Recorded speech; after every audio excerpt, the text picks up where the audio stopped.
Bien, ¿me escuchan, no? ¿Se ve mi presentación? Sí, perfecto. Ya. Bien, entonces, bueno, estoy grabando, estoy intentando grabar y vamos a ver cómo nos va.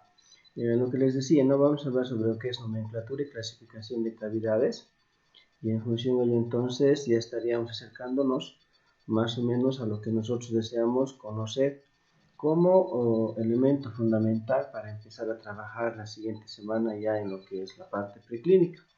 En función de eso, entonces, nosotros vamos a ir hablando el día viernes sobre principios de la preparación dentaria, que es el otro tema que van a repasar, para que en función de ello entonces ya tengamos por lo menos el material disponible desde el punto de vista teórico para empezar a trabajar en nuestros dientecitos de iborina, ¿no? O en dientes naturales, ¿ya? Bien, entonces, cuando hablamos nosotros de nomenclatura de cavidades, nos estamos refiriendo precisamente a aquellas que nosotros vamos a conocer como elemento para empezar a trabajar.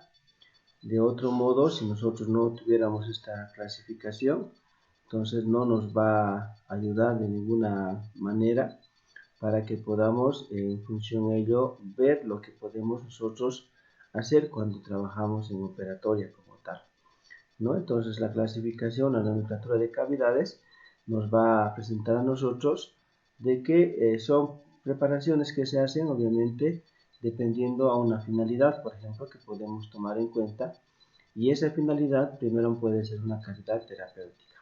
Cuando hablamos de una cavidad terapéutica, ¿a qué nos estamos refiriendo? ¿Alguno de ustedes me puede dar alguna idea, digamos, de lo que estamos hablando cuando hablamos de una cavidad terapéutica? Es una finalidad, ¿no? La que estamos buscando.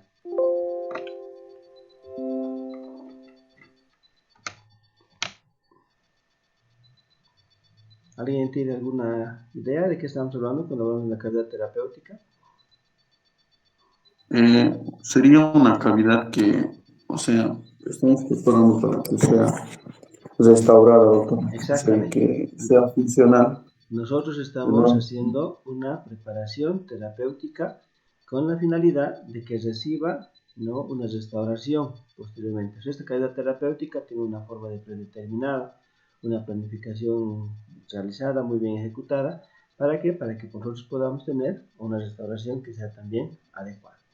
También hablamos de lo que son las cavidades según su finalidad estética, ¿no? Una cavidad estética.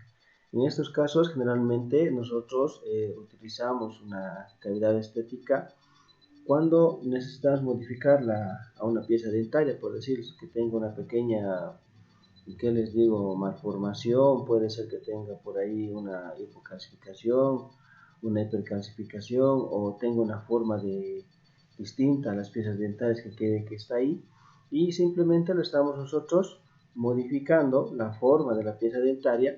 ¿Para qué? Para que pueda ser aceptada desde el punto de vista estético. No estamos haciendo ninguna preparación, simplemente estamos dando una forma totalmente diferente, ¿no? Entonces estamos tratando de buscar que sea altamente estético.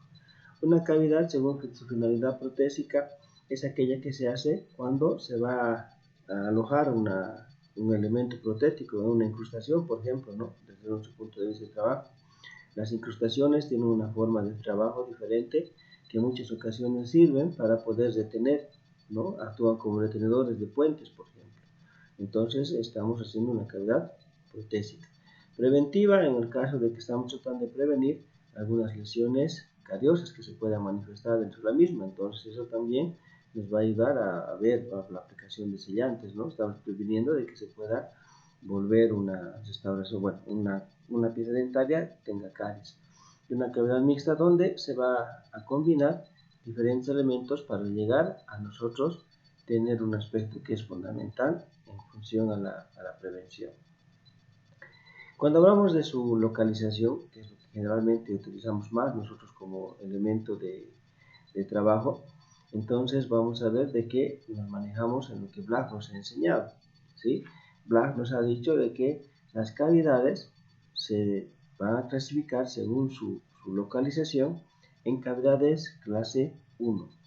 Cuando hablamos de cavidades clase 1, estamos refiriéndonos a aquellas cavidades que se van a presentar en molares, ¿ya? En molares, en la cara oclusal de molares. Entonces, esa cara oclusal de los molares nos va a dar inicio de caries en fosas y fisuras que están ubicadas en forma natural, ¿sí? Estas cavidades clase 1 también nos van a hablar de la cara palatina del incisivo lateral superior, en la fosita del foramen coecum, ¿sí? Entonces, en el incisivo lateral superior también vamos a encontrar en la cara palatina, en la fosita del foramen coecum, unas cavidades que se van a seguir denominando clase 1, ¿sí? También vamos a encontrar clase 1 en la cara vestibular de los molares inferiores. Encontramos ahí un surco y una fosita en la cara vestibular de los primeros molares inferiores especialmente, y también sigue siendo una clase 1. Vamos a encontrar una clase 1 también en la cara palatina de los molares superiores, en la fosita palatina. Entonces, en esos lugares es donde nosotros vamos a poder encontrar clase 1. ¿Sí? ¿Alguna pregunta está ahí? Ya, Doctor, repetir de nuevo, por favor. La clase 1 vamos a encontrar, hemos dicho, en cara oclusal de premolares y molares. Clase 1 vamos a encontrar en la fosita navicular o foramen coecum del incisivo lateral superior. Clase 1 vamos a encontrar en la cara vestibular del primer molar inferior, en la fosita vestibular. Y vamos a encontrar también clase 1 en la cara palatina del primer molar superior. Entonces, en esos lugares vamos a encontrar clase 1. Cuando hablamos de clase 2, nos referimos a aquellas lesiones cariosas que se van a encontrar en la cara proximal de molares y premolares, ¿sí? Entonces, cuando hablemos de clase 2, vamos a ver de que estas clases se van a encontrar lesiones cariosas en la cara proximal de molares y premolares. Cuando hablamos de cara proximal, ¿a qué parte nos estamos refiriendo? Mesial distal. Mesial y distal de molares y premolares. Estamos especificando. Clase 2 en cara mesial y distal de molares y premolares. La clase 3 vamos a encontrar nosotros en la cara proximal de incisivos y caninos, tanto superiores como inferiores. Cuando hablamos de cara proximal nos estamos refiriendo a mesial y distal de canino a canino, tanto superior como inferior, ¿sí? Entonces la clase 3 nosotros vamos a encontrar en dientes anteriores. Si son dientes anteriores, hablamos de canino a canino, inicial y distal. En cambio, la clase 4, nosotros vamos a encontrar clase 4 en dientes anteriores igualmente, de canino a canino, tanto superior como inferior, pero donde el ángulo incisal está siendo afectado. Eso significa de que el borde o el ángulo incisal del canino, del lateral, del incisivo central superior o inferior, ha sido destruido o afectado por caries. Entonces, ahí va la diferencia en trabajar una clase 3 y una clase 4. La clase 4 en todos los dientes anteriores, superiores e inferiores, pero que incluye el ángulo incisal. ¿Sí? Bien. ¿Alguna consulta hasta ahí de la clase 4 y 3? Doctor, una preguntita. Dime. En lo que son los detenedores, ¿cuáles serían los detenedores de la clase 3 y clase 4? ¿Cómo no he entendido? A ver. Los detenedores, doctor, o sea, para que haga detención, ¿no? Porque si es en ángulo se va a salir de lo que es la esquina o Ya, con vamos a ángulo. hablar de la preparación en su momento. Ahorita estamos simplemente hablando de la clasificación, ¿no? Ah, Entonces, está bien, cuando hablamos de doctor. preparación dentaria, vamos a ver qué elementos nos ayudan a nosotros a tener retención, ¿no? Porque no se olviden de que nosotros ya no tenemos retención mecánica en estos dientes, sino tenemos retención química a través de lo que es el grabado ácido, ¿no? Y obviamente está interfiriendo en relación también a la técnica que vamos a aplicar, para restauración dental. Entonces, eso es algo que vamos a ir manejando bajo ese parámetro. ¿Listo? Bien. Entonces, la última clase es la clase 5. ¿Ya? La clase 5. La clase 5 es aquella lesión cariosa que se va a producir en el margen cervical, en el margen gingival, tanto mesial, en el margen gingival, vestibular y palatino o lingual de todos los dientes, superiores e inferiores, anteriores y posteriores. Entonces, la clase 5 nosotros vamos a encontrar en todos los dientes, superiores e inferiores, en vestibular y en palatino o lingual. Entonces, esa es la clasificación que se maneja en cuanto a su localización de las cavidades de Black. Lo que quiero que ahora averigüen para el día viernes es dónde está la clase 6. ¿Sí? ¿Dónde se encuentra la clase 6? Y esa es su tarea para el día viernes. Ya, simplemente averiguar, no estoy diciendo que me dibujen nada, entonces es algo que vamos a ir bien. Consulta hasta ahí.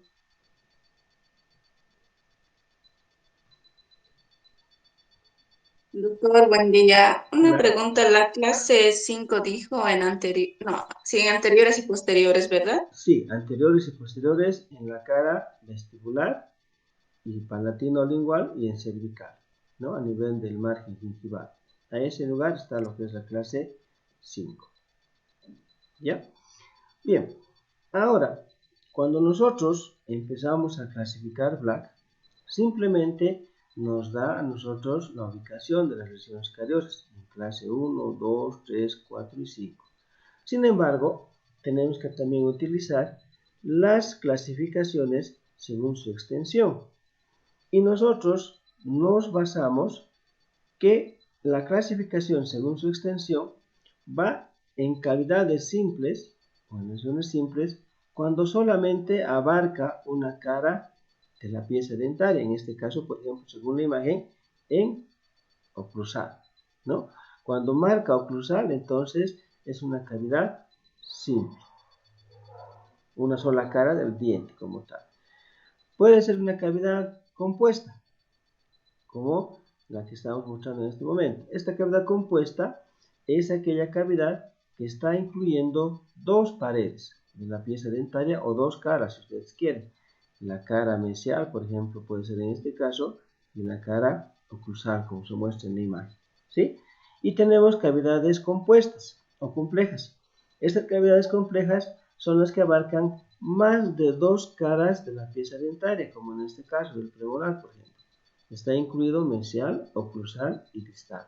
Esas son las cavidades MOD, mesio, ocluso, distal.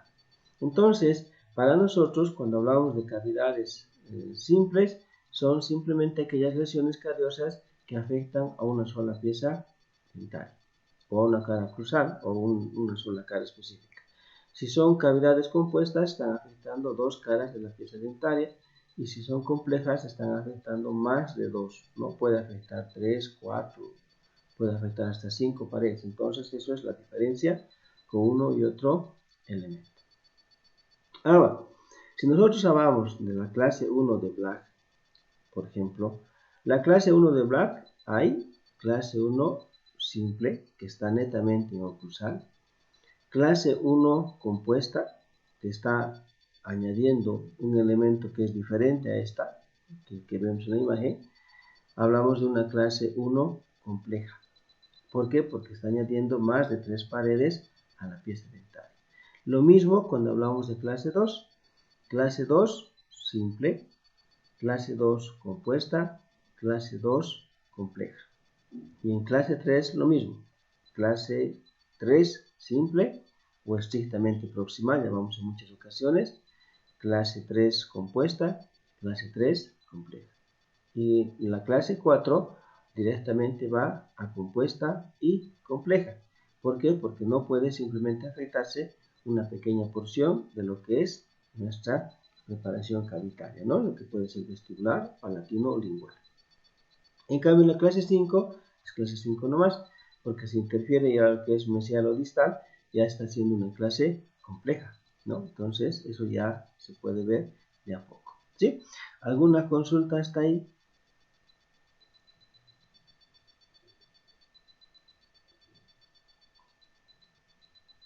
No. Bien, cuando hablamos de las cavidades, según su etiología, ¿no?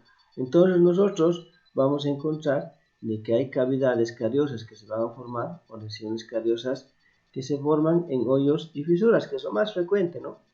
Se fijan en la imagen, esta es de hoyos y fisuras, están en la cara oclusal de los molares y premolares, donde existe mayor cantidad de defectos anatómicos en forma natural. También vamos a encontrar que hay lesiones cariosas que se encuentran en las superficies lisas. Estamos hablando en este caso de lo que es vestibular, por ejemplo, fíjense a nivel del margen cervical. Aquí está en la imagen, vamos a encontrar que hay lesiones cariosas que están en vestibular y cercas al margen gingival. En ese caso, ¿qué clasificación sería? ¿Qué clase sería? ¿Clase 5? Las 5, doctor. Sí, ¿no? Entonces, esa clase 5 se puede dar en superficies totalmente lisas. Y eso es dado cuando el paciente no tiene una buena higiene bucal, ¿no? Entonces, eso es lo que tenemos que ver en este detalle. Al margen de ello, también vamos a encontrar otro tipo de cavidades que están en función a ciertos elementos. Ya. Cuando ustedes ingresan a la clase tienen que entrar con su correo institucional y ya cuando estoy haciendo la presentación de los temas, lamentablemente no puedo salir de la pantalla para volverles a admitir, o sea, no se puede admitir a personas que no tengan el correo institucional y no me deja aceptar, o sea, si es algo de este programa que estoy manejando, entonces automáticamente voy a tener que perder casi todo lo que estamos haciendo porque volver a empezar y estamos grabando, ¿no? Entonces se complica mucho en ese detalle, ¿ya? Entonces a los chicos que se han atrasado, lamento mucho no poderlos aceptar porque como les digo, se tendría que volver a empezar a hacer todo y es muy complicado. Y la presentación no me deja aceptar con facilidad, ¿ya? Bien, cuando nosotros hablamos de la nomenclatura de las piezas dentarias, generalmente se la trata pues de hacer una comparación a la pieza dentaria a un cuerpo geométrico, ¿no? Entonces cuando se habla de un cuerpo geométrico es donde se hacen las divisiones, o sea, se trabaja por planos, se trabaja por un plano mesial, un plano central y un plano distal. Podemos trabajar también un plano vestibular, un plano medial y un plano lingual. También podemos trabajar un plano cruzal, un plano medio y un plano cervical. Entonces, esos planos que les voy a explicar con más detalle un rato más, son los que nos van a dividir a las piezas dentarias en determinados sectores donde nosotros necesitamos hacer énfasis en el conocimiento de los planos correspondientes y la ubicación de las lesiones cariosas. Y en función de ello, entonces, vamos a encontrar diferentes elementos que nos van a ayudar a nosotros a poder determinar la forma de cómo vamos a ubicar una determinada lesión cariosa en forma correcta. Estos planos, estas nomenclaturas que estamos mencionando, nosotros las vamos a describir un poco más adelante. Pero quiero que nosotros desde ahora empecemos a manejar lo que son las nomenclaturas de las preparaciones cavitarias en clase 1, por ejemplo. Le pueden sacar una imagen en esto, una fotografía así espectacular, para que puedan tener la relación de cómo está dividido esto. Y les voy a ir explicando. Las paredes están referidas a las paredes que están en relación en la ubicación real de la pieza dental. Por ejemplo, entonces tenemos una cara vestibular, ¿cierto? Entonces, la cara vestibular está en relación con la pared vestibular del molar que estamos trabajando o del premolar que estamos trabajando. Entonces tiene su misma nomenclatura, solo que no es cara, sino es pared, ¿sí? Entonces, en una preparación dentaria de clase 1 simple, nosotros tenemos una pared vestibular. Tenemos una pared palatina si fuese superior o lingual si fuese inferior, ¿no? Para diferenciar nomás ese detalle. Tenemos una pared mesial y una pared distal. Entonces, ese punto es lo que nosotros tenemos que, de alguna manera, conocer para hablar de las preparaciones cavitarias que vamos a empezar a trabajar a partir del lunes. Paredes. ¿Cuántas tiene? Tiene 4, ¿sí? Pared vestibular, pared lingual o palatina, pared mesial o pared distal, ¿sí? Y añadimos una más que está aquí teñida de color rojo. Ese rojo nos va a representar a nosotros que es la pared pulpar, ¿sí? El piso, conocido por muchos como piso cavitario, ¿no? Entonces es la pared pulpar, o si ustedes quieren denominarlo, piso pulpar, ¿sí? Entonces el piso pulpar para nosotros es fundamental, tomando en cuenta de que nos va a determinar cuán cerca estamos de la pulpa dentaria. Si la pulpa dentaria está cerca a la preparación que estamos haciendo, entonces habrá que extremar recursos para que nosotros podamos mejorar y dar una buena base cavitaria y mejorar su resistencia para que en el acto masticatorio la pieza dentaria resista sin ninguna dificultad y al margen de ello el piso no pueda hundirse, ¿no? Porque si con la masticación, que es poderosa, se hunde, entonces hemos lastimado a la pulpa dental, ¿sí? Bien, ¿alguna consulta hasta ahí?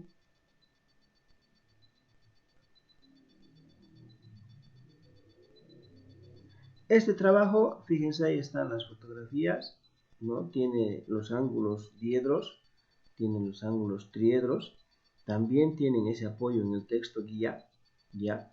Tranquilamente, por favor, lo van a sacar de ahí, lo van a dibujar para que ustedes sepan cómo están las paredes, cómo están los ángulos y cómo están todo lo que compone a la pieza dental, ¿ya?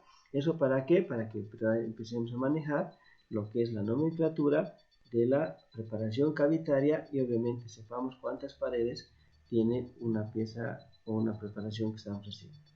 ¿Ya? ¿Alguna consulta hasta ahí? Nada. Una preparación clase 2. Entonces, para nosotros estas preparaciones son fundamentales tomar en cuenta. Y ahí está, lo mismo vamos a encontrar que en una preparación clase 2 tenemos las mismas paredes, ¿sí? El rojo va a ser la pared pulpar. ¿Por qué? Porque siempre lo vamos a poner de ese color, porque es el peligro que se presenta si nos ingresamos más allá de lo que debemos ingresar, ¿cierto? Tenemos una pared vestibular, tenemos una pared lingual o palatina, tenemos una pared mesial, una pared distal, ¿sí? Aquí lo que se añade, si se fijan con la imagen de color verde, es la pared axial, ¿sí? Entonces, lo que se está añadiendo con el color verde es la pared axial, que está en relación con la pared pulpar. ¿Por qué se añade la pared axial? Porque a ese nivel nosotros estamos formando un escalón que está de color celeste, que está teñido o que se denomina como pared gingival. Entonces, nosotros ya estamos viendo de que una clase 2, en este caso, ya tenemos más de las 5 paredes que tenemos en una clase 1. ¿Sí? Se están añadiendo la pared verde, que sería la pared axial, y la pared celeste, que sería la pared gingival, ¿sí? Entonces, ese escalón para nosotros es fundamental tomar en cuenta las preparaciones dentarias, porque a través de ese elemento de la pared gingival es que nosotros vamos a lograr un sellado periférico óptimo para que no haya filtración de restauraciones cuando hagamos el trabajo con resinas, amalgamas o incrustaciones, ¿sí? Entonces, tenemos ya pared pulpar, pared axial y pared gingival. Entonces, la pared axial para nosotros es el escalón que estamos formando, si ustedes quieren, la grada que se hace en una preparación dentaria cuando estemos haciendo ese tipo de preparación. Y los ángulos, ¿no? Igualmente, tenemos ángulos diedros y ángulos triedros. Nuestro trabajo entonces consiste para el siguiente lunes en hacer estas cavidades, ¿no? La preparación clase 1, cuáles son sus paredes, cuáles son sus ángulos diedros, cuáles son sus ángulos triedros. En el dibujito, como les estoy mostrando acá en la imagen, ustedes lo van a colorear y van a diferenciar cada elemento que estamos mencionando, ¿sí? Diedro significa de que son unión de dos paredes, ángulo diedro, ¿sí? Por ejemplo, si nosotros unimos lo que es la pared vestibular con la pared pulpar, entonces será el ángulo mesio-pulpar. ¿Sí? ¿Por qué mesio-pulpar? Porque está la pared mesial y la pared pulpar. ¿Sí? Y si fuese un ángulo triedro, está formado por tres elementos. Tenemos el ángulo disto, vestíbulo, pulpar. ¿Por qué? Porque está uniendo lo que es la pared vestibular con la pared distal y la pared pulpar. Entonces, esos ángulos triedros nosotros tenemos que diferenciarlos muy nítidamente cuando estemos haciendo nuestras preparaciones cavitales. ¿Listo? ¿Alguna consulta hasta ahí?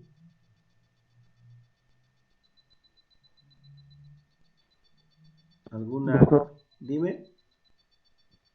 ¿cómo dijo sobre la tarea que vamos a hacer para el lunes? ¿Dice eso? ¿O Van vamos a a preparar dibujar lo allá la mismo, actividad del lunes? van a dibujar lo mismo, lo que están viendo en imagen, van a colorear las paredes, como están coloreadas allá, ¿no? Y en función de ello entonces van a poner cuáles son las paredes que tienen, cuáles son los ángulos diedros y cuáles son los ángulos triedros, tal cual está en la imagen que les estoy mostrando. Es lo mismo que van a hacer, solo que ustedes en su cuadernito, ¿no? El cuaderno que lo están dibujando los instrumentos van a añadir estos trabajos de ángulos, paredes, y en función de ello entonces vamos a crear un tipo álbum donde ustedes me tienen que presentar en clases. No los voy a retener para nada, simplemente los voy a revisar y voy a poner que su tarea ha sido presentada en el momento oportuno, ¿sí? Entonces, estos trabajos sobre dibujo de instrumentos, sobre lo que son ángulos y demás, debe ir en un cuaderno o un álbum que ustedes vean conveniente. Si quieren manejarlo en cuaderno, perfecto. Quieren manejarlo en papel bond, en hojas sueltas con algún anillado, perfecto. O sea, no hay ningún problema. Lo importante es que lo tengan realizado y lo fundamental es de que lo puedan aprender. Porque las tareas que yo les mando a hacer son dibujos hechos a mano con la intención de que en el momento de dibujar, por lo menos ustedes capten la forma de un instrumento, capten su forma del instrumento, su uso del instrumento, porque van a ir dibujando, van a ir pintando. Entonces eso es lo que yo quiero que ustedes vayan aprendiendo de a poco, ¿sí? Porque al examen nomás como tal no van a aprender, no lo van a hacer porque no lo leen. Y cuando les preguntamos que son ángulos triedros, entonces están navegando. En cambio, si lo dibujan, si lo describen, entonces ustedes van a tener mucha más atención de lo que están haciendo porque es una tarea. ¿Sí? Bien. ¿Alguna otra consulta? Doctor, del clase 1 hasta clase 5, los 5, doctor. Sí, aquí está la clase 4, ¿no? Lo que son sus ángulos. Entonces también necesitamos hacer ese tipo de trabajo y en función de ello entonces les vamos a solicitar de que hagan de clase 1, clase 2, clase 3, clase 4 y clase 5, que va a ser casi lo mismo, ¿no? Se va a repetir, pero con alguna característica que sea específica. La clase 4 igualmente, ¿no? Cara vestibular, palatino-lingual, cervical, axial, pulpar y gingival. Entonces, los ángulos que tiene los van a describir ustedes para que en función de ello entonces podamos nosotros determinar qué vamos a trabajar. ¿Sí? Bien. Entonces, la clase 4, la clase 5, vamos a describir con lujo de detalles para que nosotros podamos tener el trabajo correspondiente. Cuando empecemos a hacer las preparaciones dentarias, no tanto en la parte práctica que vamos a empezar, sino más en los pacientes, porque lo que se presenta en un paciente siempre es de diferente modo a lo que se presenta en una preparación que se hace en un diente sano. Entonces, nosotros tenemos que tomar en cuenta ciertos factores que nos van a ayudar a que nuestra pieza dentaria tenga una restauración que sea adecuada. Cuando hablamos de una restauración que sea adecuada, nos referimos siempre a aquella en la que nosotros vamos a manejar ciertos elementos que nos van a ayudar a que nuestra restauración permanezca en boca por un tiempo que sea adecuado, que la pieza dentaria no se fracture, que la pieza dentaria continúe totalmente sano y que obviamente el paciente no regrese con un dolor postoperatorio a la consulta, ¿no? Entonces, todos esos elementos tenemos que nosotros tomar en cuenta para que podamos tener éxito en el trabajo correspondiente. Primero, vamos a tomar en cuenta el espesor del esmalte, ¿sí? Cuando hablamos del espesor del esmalte, nos referimos a la eliminación de caries que se hace y que tomamos en cuenta que el esmalte, si no tiene soporte dentinario, se fractura, ¿verdad? Es un elemento totalmente frágil. Pero si el esmalte tiene un buen soporte dentinario, entonces ese nos va a ayudar a nosotros a que nuestra pieza dentaria sea resistente a la acción masticatoria. Y en función de ello, entonces, nosotros tenemos que ver el espesor del esmalte cuando estamos haciendo el trabajo correspondiente. La zona melodentinaria de la pieza dentaria en la cual vamos a trabajar es aquella que nos determina que una preparación cavitaria debe llegar mínimamente a ese nivel para que la restauración también tenga resistencia. Si tiene una cavidad que es mínima y no llega hasta la zona melodentinaria, entonces con certeza de que esa restauración que hagamos no va a tener el soporte necesario del material en cuanto a grosor se refiere y entonces va a siempre fracasar. Por eso, de que cuando hablamos de grados de caries, que es totalmente diferente a la clasificación de Black, grado 1 de caries significa de que esa caries está en esmalte. Grado 2 está en dentina. Grado 3 ya está comprometiendo la pulpa dentaria. Grado 4 ya está con necrosis pulpar. Entonces nosotros en el grado 2, donde está la caries en dentina, tenemos que diferenciar en un grado superficial y un grado profundo.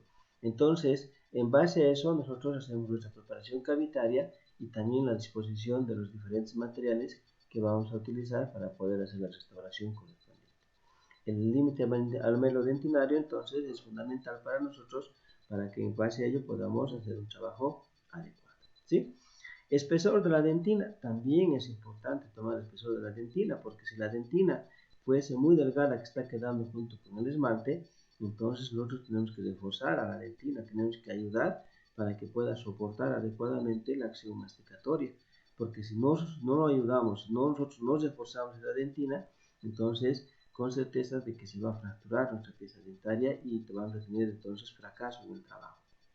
La dentina es importante reforzar cuando estemos hablando, por ejemplo, de una incrustación, de una corona. Entonces, en esos casos es necesario reforzar ciertas paredes de la pieza dentaria para que en función de ello entonces podamos nosotros garantizar el éxito en el paciente. Tenemos que tomar en cuenta también la profundidad de la preparación cavitaria que estamos haciendo. ¿A qué nos referimos con la profundidad total? Cuando eliminamos caries y esa caries no es reciente, entonces el proceso como tal ha ido avanzando en forma natural y los puntos cariosos, o sea, cuando hay lesiones cariosas en punto, son las más peligrosas que aquellas que han avanzado en superficie. Cuando me refiero a los puntos, es apenas en el occlusal vemos un pequeño puntito y ese punto cuando se empieza a hacer la preparación puede llegar incluso hasta la pulpa dentaria. Pero las que son de superficie son aquellas caries amplias, esas caries grandes que ha producido destrucción de la cara oclusal o de otros elementos y en función de ello entonces ha avanzado con una lentitud tal de que le ha dado tiempo a la pulpa dentaria de poder reaccionar y en función de eso entonces hablamos de las dentinas separativas, ¿no? Primero está la dentina primaria, secundaria y la dentina terciaria. La dentina terciaria es aquella dentina separativa que tiene un color oscuro, es un marrón oscuro cuanto más profundo está y ese color entonces tenemos que nosotros atenuar a un color marrón claro y en muchas ocasiones mejor si lo eliminamos. ¿Para qué? Para que estemos seguros de que esa cavidad que hemos preparado nosotros no tenga caries en el futuro. Entonces, esa profundidad total nos va a determinar también a nosotros ver los materiales que vamos a utilizar para proteger a la pulpa, porque nuestra función está de protección a la pulpa desde todo punto de vista. Somos nosotros los policías de que la pulpa dentaria no sea extirpada, no sea eliminada por un proceso carioso. Entonces, podemos usar hidróxido de calcio, ionómero de vidrio u otros materiales que veamos convenientes. ¿Para qué? Para que esa pulpa continúe vital. ¿Sí? Bien, ¿alguna pregunta hasta ahí?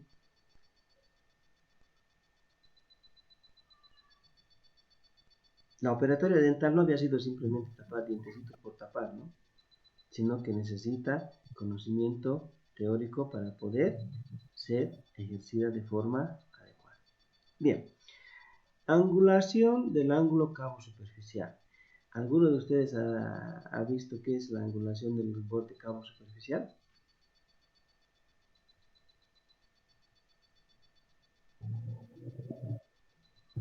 ¿Lo has revisado?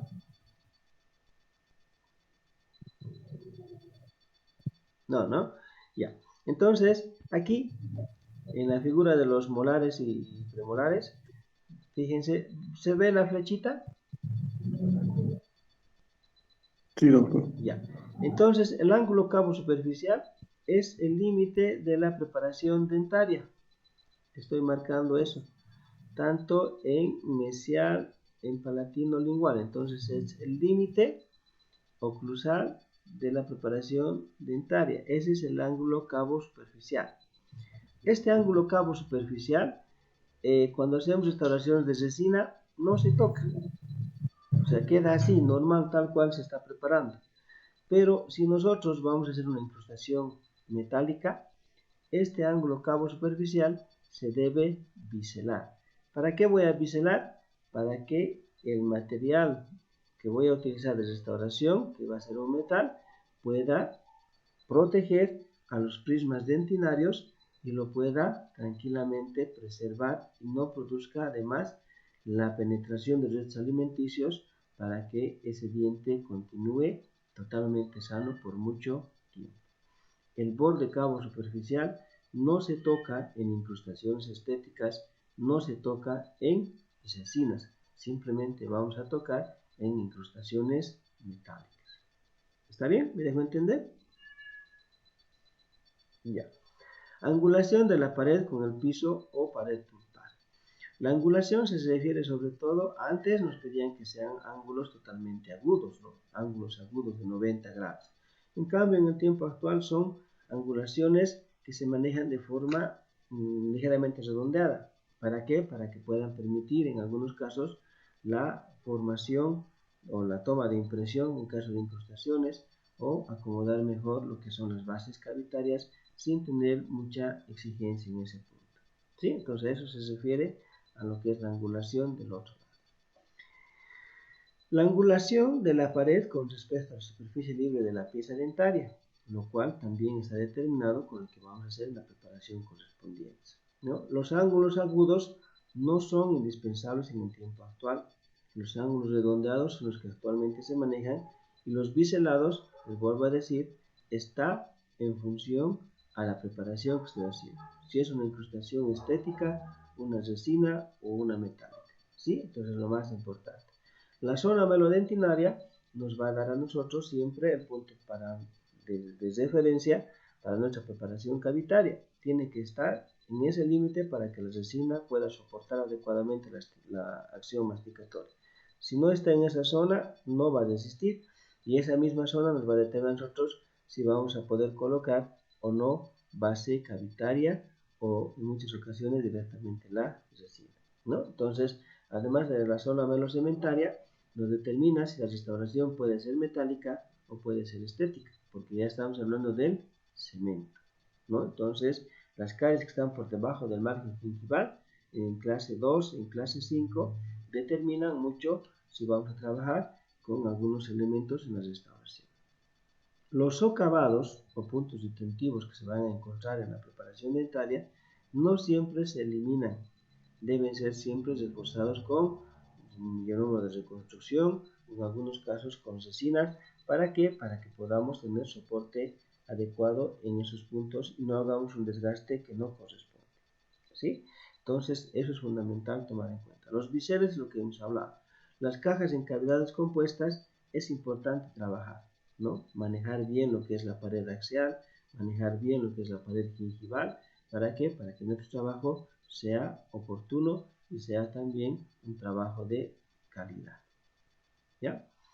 Aquí están los biseles y cada ángulos cabos, ¿no? Que les decía. Si se fijan con la imagen celeste, son los biseles que se hacen para que nosotros garanticemos de que no haya percolación marginal o filtración marginal, ¿sí?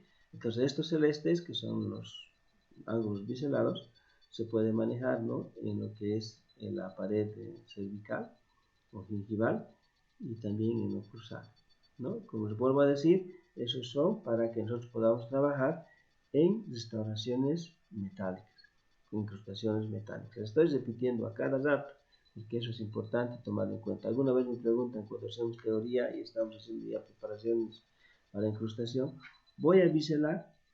Si su incrustación está para una metálica, sí. Si es una incrustación estética, no. ¿Sí? ¿Me dejo entender, verdad? Ya. ¿Consulta? ¿Alguna duda? El ángulo biselado, doctor, solo para incrustaciones metálicas, dijo, ¿no? Metálicas, netamente metálicas. ¿Ya? Y con Bien. resina, doctor, ¿no? ¿Sí? Y con la resina. No. No. Es una preparación normal que se trabaja. No hacemos nosotros con resina ningún biselado, ningún ángulo cabo superficial. Ya. Bien. Doctor, en el Dime. caso del espesor de la dentina, ¿habría, digamos, una cantidad mínima para no tener que reforzarla? Sí. Si ustedes tienen una resina, bueno, una calidad cualquiera que estén preparando y el grosor de esmalte y dentina llega a ser a 1,5 milímetros, tiene soporte suficiente a la acción masticatoria, ¿no? Pero si es más delgado de eso, entonces ya hay que reforzar las paredes, hay que pensar mucho en el tipo de restauración que vamos a hacer, porque les vuelvo a decir, si fuese mucho más delgado se va a fracturar. Si fuese mucho más delgado, si hacemos una restauración metálica, el metal va a traslucir. Entonces no nos conviene, tenemos que buscar la mejor alternativa de tratamiento, ¿no? Entonces está en función al espesor de esmalte. ¿Sí? Bien. ¿Alguna otra duda? Nada. Ahora, si nosotros vemos así, yo prefiero escribir. No, yo no me gusta la escritura de las diapositivas porque es incómodo manejar, pero a veces necesitamos nosotros explicar algo y simplemente tenemos que desglosar el concepto como tal o lo que queremos expresar. Dice, la nomenclatura de las piezas dentarias además nos ayuda a conocer partes del diente. Es lo que estamos haciendo, ¿sí? Si la caries está ubicada en mesial, está ubicada en distal, en qué ángulo está tomando en cuenta y demás, entonces lo que estamos haciendo con el dibujo que van a trabajar, ¿sí? Entonces vamos a ubicar las lesiones con más exactitud, porque es lo que nosotros queremos saber, dónde va a estar la lesión cariosa, cómo voy a hacer la preparación cavitaria. Entonces esos elementos son fundamentales para mí tomar en cuenta, ¿sí? Tengo que conocer los planos coronarios, que enseguida vamos a describir, y esos planos coronarios están en 3 dimensiones generalmente, ¿no? Entonces vamos a ver de qué hay de mesial, central y distal, de vestibular, mesial y de lingual o palatino. Entonces vamos a describir enseguida esos detalles y en función de ello entonces nos va a ayudar a nosotros a poder tener un concepto cabal de nuestro trabajo y estas nomenclaturas que estamos aprendiendo no es simplemente para que se aplique en Cochabamba, sino se aplica en todo el país y también en otros países. Entonces, cuando nosotros hablamos de los planos, de los ángulos diedros, triedros y paredes de una cavidad, es una nomenclatura universal. Universal significa de que lo van a aplicar donde ustedes vayan. Entonces, es algo que nosotros tenemos que tomar en cuenta para que podamos trabajar. Si hablamos de los planos vestíbulo linguales o vestíbulo palatinos, por ejemplo, dependiendo si fuesen superiores o inferiores pies dentarias, nosotros podemos tener un plano vestibular, un plano medio y un plano palatino o lingual. ¿sí? Entonces, ahí está, fíjense, tienen los colores diferentes, ¿no? Tienen un color medio verde, por ejemplo, para determinar que ese es el plano vestibular en dientes anteriores. Y lo mismo en dientes posteriores, un plano vestibular que está en relación con la cara homónima, ¿no? Si hablamos de la cara homónima, nos estamos refiriendo a la cara vestibular de los dientes como tal. Entonces, el plano vestibular. Un plano medio, acá en un diente anterior, está marcado con un elemento de color verdecito, verde, ¿no? Entonces, para decir de que está en un plano medio.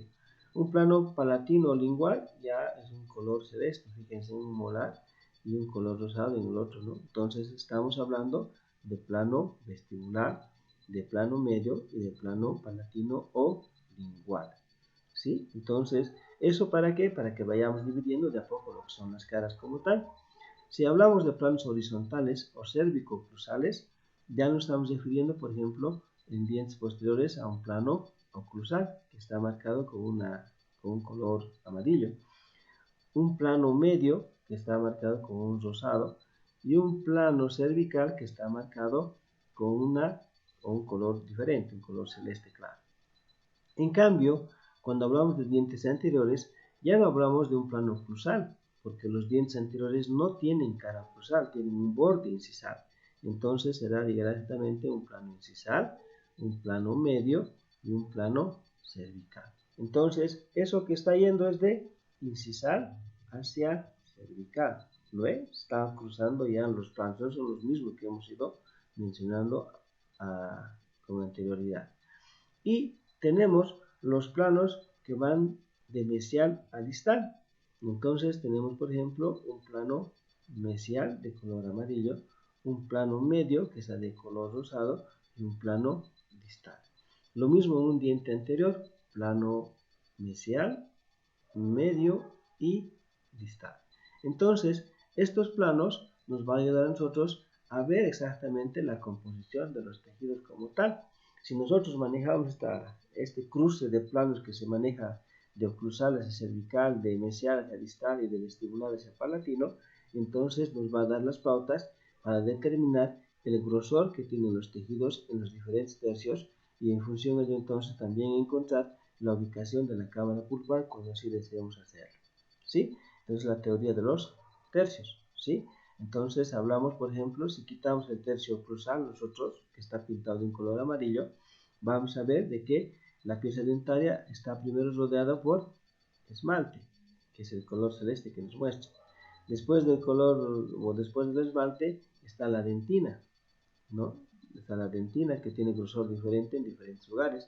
Y finalmente está la cámara pulpar, ese color rojo. La cámara pulpar, ustedes saben de que varía mucho dependiendo a la edad del paciente. Si el paciente es un paciente joven, hasta los 12 años aproximadamente, la cámara pulpar es amplia. Y a medida de que pase el tiempo, si el diente no sufre una lesión cariosa, la cámara pulpar entonces se va atrofiando, se va perdiendo. ¿Por qué? Porque la dentina secundaria se va posicionando constantemente sobre la pieza dentaria y eso va a hacer de que esa pieza dentaria, entonces con los años, cuando ya llega a los 25, a los 40, a los 50, la cámara pulpar en muchas ocasiones desaparece.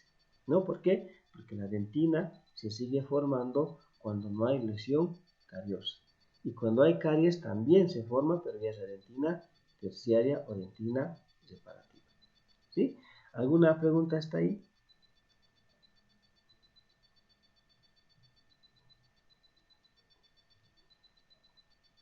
Si nosotros hacemos los cortes en sentido sagital o vestíbulo lingual, lo mismo, ¿no? Quitamos la pared del plano vestibular y vamos a encontrar esmalte, dentina y pulpa. Este plano es importante para nosotros. ¿Por qué es importante? Porque entendemos de que la parte más alta de las cúspides son más gruesas en esmalte, ¿cierto o no? ¿Cuánto más o menos a nivel de las cúspides tiene de espesor la dentina? ¿O dónde es más gruesa dónde es más gruesa el esmalte en la cara oclusal de los molares?